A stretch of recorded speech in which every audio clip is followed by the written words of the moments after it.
और मेरा बच्चा तौबा कर रहा है, उससे कह रहा है जय सिया राम बोलो। मेरा बच्चा नहीं बोला, मेरा बच्चा नहीं बोला। ने जान दे दी लेकिन नहीं बोला। उसका नाम पूछते उस पर सरिया मार दिया। इकबाल नाम था बस, उससे नाम पूछा था इकबाल बस।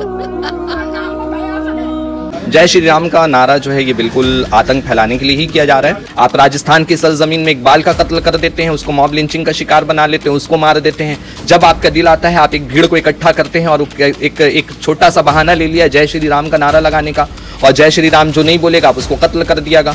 ये सारी तैयारियां जो है ना, ये सारी तैयारियां जो है 2024 के इलेक्शन के लिए हो रहा है। कल तक जो नफरत गलियों में था, कल तक जो इंस्टीट्यूशंस पे था, कल तक जो मंदिरों मस्जिदों तक नफरतों को ले जाया जा रहा था, आज संसद तक पहुंच गया है। अरे आप कभी हमारे दरगाहों में जाकर के देखें ना, गरीब नवाज का आस्थाना जो है, उनके दरगाह जो है वो हमेशा खुली हुई है। आप सुबह से लेकर के रात तक जब जाएंगे आपको वहां पर कोई ना कोई खाना खिलाने वाला जरूर मिलेगा। लेकिन आस्था के नाम पर और धर्म के नाम पर किसी को कत्ल तो नहीं किया जाता है, लेकिन आप तो कत्ल कर देते हैं, मार देते हैं। क्या सनातन धर्म आपकी यही सिखाती है? यही टीच है उसका? और अगर यही टीच है तो फिर हम कहेंगे कि ये धर्म जो है, ये सनातन धर्म जिसे आप जिस धर्म को मानने वाले हैं, वो धर्म हमारे हिंदुस्तान का सनातन धर्म नहीं है। क्योंकि हमारे हिंदुस्तान का सनातन धर्म वो है जिसे स्वामी विवेकानंद ने फॉलो किया था। हिंदुस्तान का सनातन धर्म वो है जिसे रामकृष्ण ने फॉलो किया था। अगर दानिश अली ने मान लिया प्रोवोक भी किया था, तो क्या उसने रमेश भदौरिया के मजहब पे, क्या उसकी मजहबी शनाख्त पे हमला किया था? सबसे बड़ी बात यह है जी, ये कल का ही न्यूज़ है, बहुत ताज़ा न्यूज़ है। और हिंदुस्तान की सरज़मीन में ऐसे हमारे एमपी और ऐसे मिनिस्टर्स वगैरह जब तक के सांसद के अंदर में रहेंगे, तो ये राजस्थान की सरज़मीन से जो मैसेज जा रहा है, इकबाल नामी शख्स को जो मारा गया, ज़बरदस्ती उसे मारा गया, मॉब लिंचिंग का शिकार बनाया गया, भीड़ ने आकर के उसे कत्ल कर दिया सिर्फ इस बुनियाद पर कि वो जय श्री राम नहीं बोला। और बड़ी अफसोस की बात है कि हमारा एडमिनिस्ट्रेशन, हमारा लॉ, हमारा कानून किस तरफ है, ये बिल्कुल मतलब कि समझ से परे है, समझ ही नहीं आ रहा। क्योंकि जब वो उसके फैमिलीज़ वाले ने जब एफआईआर लिखाने के लिए गए, तो यहाँ तक के खबर मिली कि वो एफआईआर लिखने को भी तैयार नहीं। और इस झमेले को, इस मॉब लिंचिंग को उन्होंने एक झगड़ा बताया कि दो बाइक आपस में आकर के टकराई और इसके वजह से ये झमेला हुआ। लेकिन ताज्जुब की बात होती है कि इतनी सी बात के लिए आप किसी का जान अगर ले लेते हैं, तो ये जाहिर है, क्लियर है कि बात ये समझ आ रही है कि वो मुसलमान था, इस वजह से उसको कत्ल किया गया, उसे मारा गया। क्योंकि मुसलमान तो भाई ऐसे ही निशाने में हैं।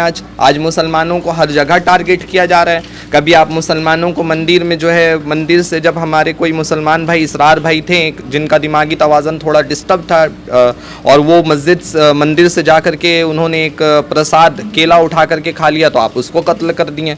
वरना ऐसे एग्जाम्पल तो हमारे यहाँ भरे पड़े हैं। जैसे कि अभी काशिफ भाई भी कह रहे थे कि गुरुद्वारा हमेशा खुला रहता है दूसरे धर्म के लोगों के लिए। अरे आप कभी हमारे दरगाहों में जा करके देखें ना, गरीब नवाज का आस्थाना जो है, उनके दरगाह जो है वो हमेशा खुली हुई है। आप सुबह से लेकर के रात तक जब जाएंगे आपको वहाँ पर कोई ना कोई खाना खिलाने वाला ज़रूर मिलेगा। लेकिन आस्था के नाम पर और धर्म के नाम पर किसी को कत्ल तो नहीं किया जाता है, लेकिन आप तो कत्ल कर देते हैं, मार देते हैं। क्या सनातन धर्म आपकी यही सिखाती है? यही टीच है उसका? और अगर यही टीच है तो फिर हम कहेंगे कि ये धर्म जो है, ये सनातन धर्म जिसे आप जिस धर्म को मानने वाले हैं, वो धर्म हमारे हिंदुस्तान का सनातन धर्म नहीं है। क्योंकि हमारे हिंदुस्तान का सनातन धर्म वो है जिसे स्वामी विवेकानंद ने फॉलो किया था। हिंदुस्तान का सनातन धर्म वो है जिसे रामकृष्ण ने फॉलो किया था, जिसने ऐसे ऐसे चैरिटी हॉल और ऐसे ऐसे चैरिटी खोल करके रखा कि जहाँ पर हर लोगों की मदद होती है। आप राजस्थान की सरजमीन में इकबाल का कत्ल कर देते हैं, उसको मॉब लिंचिंग का शिकार बना लेते हैं, उसको मार देते हैं। जब आपका दिल आता है आप एक भीड़ को इकट्ठा करते हैं और एक छोटा सा बहाना ले लिया जय श्री राम का नारा लगाने का, और जय श्री राम जो नहीं बोलेगा आप उसको कत्ल कर दियागा। ये सारी तैयारियां जो है ना, ये सारी तैयारियां जो है 2024 के इलेक्शन के लिए हो रहा है। ये उन लोगों को, ये ग्रुप को सेट किया गया है। बीजेपी एक आईटी सेल के थ्रू जो काम कर रही है ना, ये बड़े ज़बरदस्त अंदाज में, पैमाने में ये काम कर रही है। इनका एक मेन इनका व्हाट्सएप ग्रुप है जो इनके एमपी वगैरह लोगों से कनेक्ट रहता है, फिर उसके बाद उनके लोकल लोगों से कनेक्ट रहता है। और लोकल लोगों में इस तरह से उन लोगों के बीच में, मुसलमानों के बीच में नफरत इस तरह से फैलाई जाती है कि वो मुसलमानों को अब देखना भी नहीं चाहते। तो इकबाल का गुनाह क्या था? इकबाल का गुनाह यही था कि वो मुसलमान था, हिंदुस्तान का मुसलमान था। इकबाल का गुनाह यही था कि कल आप ये भी याद रखें, कल हमारा और आपका भी नंबर आ सकता है। कल हमारा और आपका भी नंबर आ सकता है। आपने नहीं देखा क्या कि ट्रेन चलती हुई ट्रेन पे जाकर के किसी को शूट कर दिया जाता है?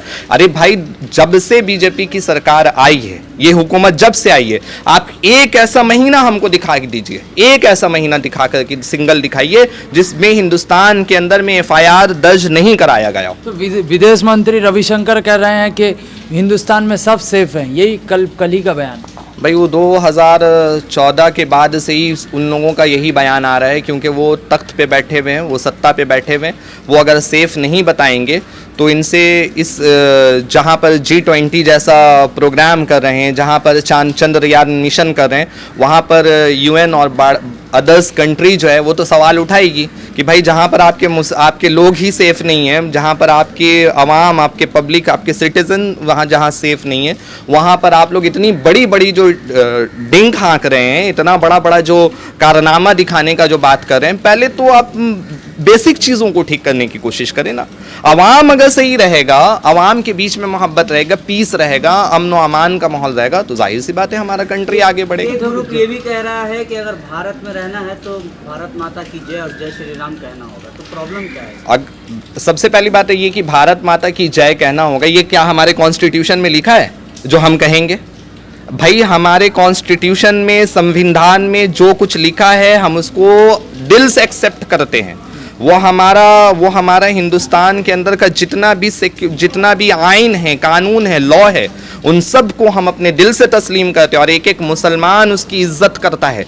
इज्जत अगर कोई नहीं करता है तो वो RSS वाले इज्जत नहीं करते हैं, ये जो बीजेपी वाले हैं वो इज्जत नहीं करते हैं। तो उन्हें क्या नहीं मालूम है कि पार्लियामेंट में बैठ करके किस तरह से बात की जाती है? आपने नहीं देखा रमेश का भी कि किस तरह से उसने बयानबाजी किया? दानिश के प्रोवोक भी किया, ये भी बताइए। दानिश अली ने प्रोवोक किया क्या? दानिश अली ने प्रोवोक किया। अगर अभी मैं दानिश अली की बात अगर मैं यहाँ पर छेड़ूं तो बात बहुत बड़ी हो जाएगी। बहुत सारी ऐसी बातें हैं कि प्रोवोक नहीं होता है। जब आपसे कोई सवाल करता है तो इसे प्रोवोक नहीं बोलते हैं, ये प्रोवोक नहीं होता है। आपसे सवाल किया गया था, ये प्रोवोक नहीं था। आप एक स्टेटमेंट बताएं दानिश अली की जो उसने गाली देकर के उससे बात किया। अरे भाई अगर वो गाली देता ना तो पार्लियामेंट में उसी टाइम उसको वहां से निकाल दिया जाता है, लेकिन रमेश को वहां से जो है बिल्कुल हटाया नहीं गया, बल्कि उसको इजाज दिया गया, उसको इनाम दिया गया और बीजेपी की तरफ से उसको जो है आगे बढ़ प्रमोट किया गया है। तो क्या जय श्री राम का नारा जो है अब आतंक फैलाने के लिए किया जा रहा है मुसलमानों के दिल में? जय श्री राम का नारा जो है ये बिल्कुल आतंक फैलाने के लिए ही किया जा रहा है। और लेकिन याद रखें ये सब कुछ होगा नहीं, ये सब एक छोटा सा जो है एक मसला हिंदुस्तान के अंदर में क्रिएट किया गया। अब मुसलमान क्या, हमारे जो पढ़े लिखे हिंदू भाई हैं और जो अच्छे लोग, जो एक क्रीम क्राउड है हमारे हिंदुस्तान के अंदर की, वो समझ चुकी है कि बीजेपी अब सिर्फ और सिर्फ नफरत की राजनीति कर रहा है और 2024 से पहले जो है इनको जो है उठा करके हिंदुस्तान की आवाम खुद फेंक देगी। तो इकबाल की तरह आप भी युवा है, आपको डर नहीं लगता है कि आपका मॉब लिंचिंग हो जाए? बिल्कुल डर लगता है भाई। हम लोग तो आप जैसे लोगों के सामने में बात भी करते हैं तो इससे बहुत सारी डर लगता है। कल शायद ये वीडियो आपके मोबाइल में रहा तो शायद मेरे लिए कुछ काम भी आ सकता है। हम ये मैसेज देना चाहेंगे कि बहुत सारी चीज़ों को लेकर के अब मैं ट्रेन पे चढ़ता हूँ तो सबसे पहले मुझे ये इस बात का गुमान होता है, खतरा होता है कि पता नहीं मेरे सामने में, मेरे आसपास में हिंदू होंगे या मुसलमान होंगे। पहले मैं ये सोच करके चढ़ता था कि पता नहीं मेरे साथ ट्रेन में कौन दोस्त मिलेंगे, किनको मैं नया दोस्त बनाऊंगा। अब तो एक खौफ का माहौल क्रिएट कर दिया गया। जब हम गाड़ी में चढ़ते तो पता नहीं ये रहता है कि भाई गाड़ी वाले से पहले पूछने की कोशिश करते, भाई उससे नाम और उनसे जो है एक रिलेशन बनाने की कोशिश करते। ये डर का माहौल है, ये डर का माहौल हिंदुस्तान में बनाया जा रहा है। ये डर का माहौल अच्छी बात नहीं है। ये डर के माहौल को ख़त्म करने के लिए हमको बीजेपी को हटा करके फेंकना होगा, RSS को ख़त्म करना होगा, RSS की जड़ों को, शाखों को जो है तोड़ना पड़ेगा और हमारे जिन भाइयों के ब्रेन को वॉश किया जा रहा है उन भाइयों के साथ बैठ करके हम लोगों को जो है एक अच्छा पैगाम, अच्छी मैसेजेस देनी होगी। उनके साथ बैठ करके बात करना होगा कि हिंदुस्तान के आज़ादी के वक्त में जिस तरह से हिंदुस्तान के आज़ादी के वक्त में हिंदू मुसलमान सब एक साथ थे, उसी तरह से हम एक साथ मिल करके ही भारत को जो है और अपने कंट्री को जो है आगे बढ़ा सकते हैं। अदरवाइज़ जो है हमारा कंट्री बहुत पीछे चले जाएगा। लगेगी कि आग तो आएंगे कर कई जद में, यहाँ सिर्फ हमारा मकान थोड़ी है। तो अगर ये ताज़ा वाक़या देखते हैं, इसके साथ साथ मुनासबत से अगर हम लोग मिलाते हैं तो आज ही मैं एक सीनियर रिपोर्टर की एक रिपोर्ट देख रहा था जिसमें एक मराठी वुमेन को, जिसका वीडियो बहुत वायरल हो रहा है, उसको घर देने से इनकार कर दिया गया कि आप चूँकि हमारे कास्ट के नहीं हैं। तो यहाँ पे कास्ट, क्रीड, रिलीजन की जो सियासत बीजेपी और आरएसएस के ज़रिए की जा रही है, ये आग जो है जो फैलाई जा रही है, इससे आज नहीं तो कल पूरा हिंदुस्तान जलेगा। कल तक जो नफ़रत गलियों में था, कल तक जो इंस्टीट्यूशंस पे था, कल तक जो मंदिरों मस्जिदों तक नफ़रतों को ले जाया जा रहा था, आज संसद तक पहुंच गया है।